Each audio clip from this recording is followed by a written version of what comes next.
Hello mga ka-joiners, meron akong malalaking hipon. Ito yung tiger prawns. Bigay sa akin to ni Ma'am Girly Syudad sa Pesuan. Thank you Ma'am Girly, ang lalaki. Ngayon ko lang lulutuin kasi ngayon lang ako magkakaroon ng time. So ilang piraso lang muna yung binalatan ko. So binalatan ko na yung hipon. And then ito yung mga ulo niya. Kasi hindi natin itatapon yan. Kasi malaman, no? You look at the ulo, malaman. Kaya ang una natin gagawin, magpainit muna tayo. So maglagay muna tayo ng mantika.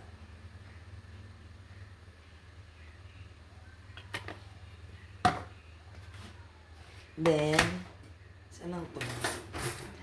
Papapulahin muna natin yung ating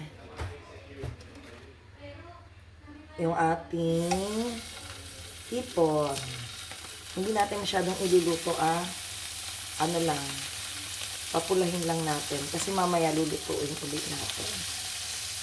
Yan. Hindi, i-close up na. Sila na ako. Ha? Sila na ako. Oo, sige go. Sila. Pinindot mo na. Ito pa. Ayan, mabilis naman siya.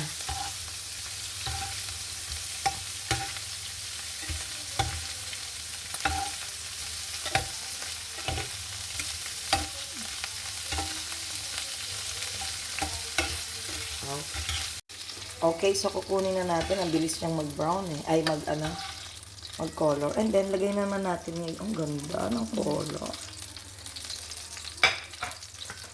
Lagay naman natin yung ulo.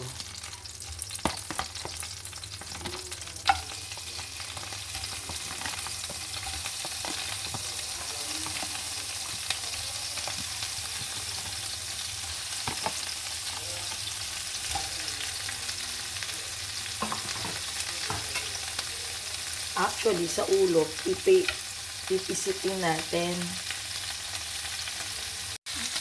Okay, pipisitin natin yung ulo kasi maraming laman yan.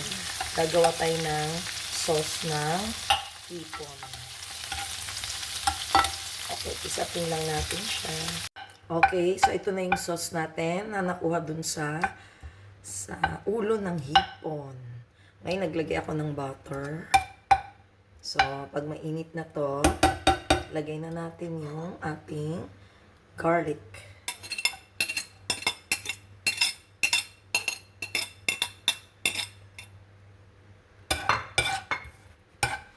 Okay, atayin lang natin yan na mag-brown. Okay, ngayon, ito na yung ating bawang. Ilagay na natin yung ating hipon.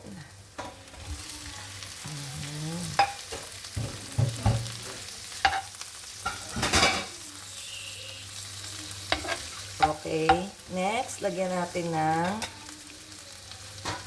paminta, asin. Ay! Tama na yun. And then, para medyo may kaunting anghang. Kung ayaw nyo, okay lang. Lagyan natin ng chili flakes.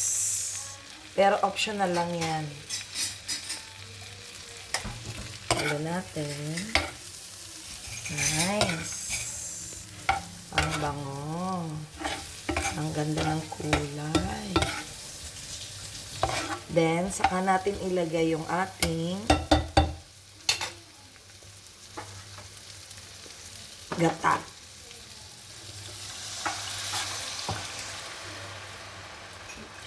Okay. Mabilis lang lutuin to.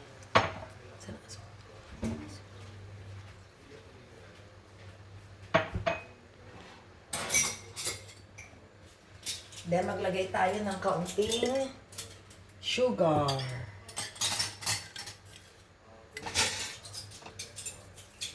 Para may tamis pa rin siya kahit mayroong kaunting anghang. Then, maglagay tayo ng kalahating shrimp, ano ba yan? No, shrimp cubes. Kalahati lang. Sarap.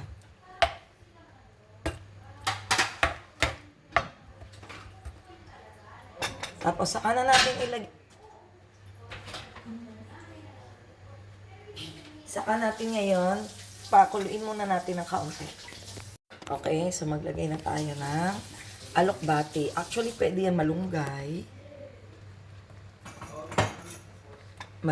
Alokbati, malunggay, or kahit na anong kangkong, yan, pwedeng ilagay dyan. So, intayin lang natin ng kaunting maluto, and then, tapos na. So, ito na mga ka-joines. Oh, close up mo to, Sally. Oh, yan. Ito na ang ating hipon. Ano ba to?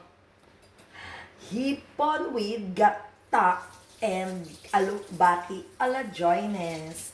Imbis na lagi tayong mag-garlic butter, you try this one. Very simple lang lutuin. So, paano mga ka-joines?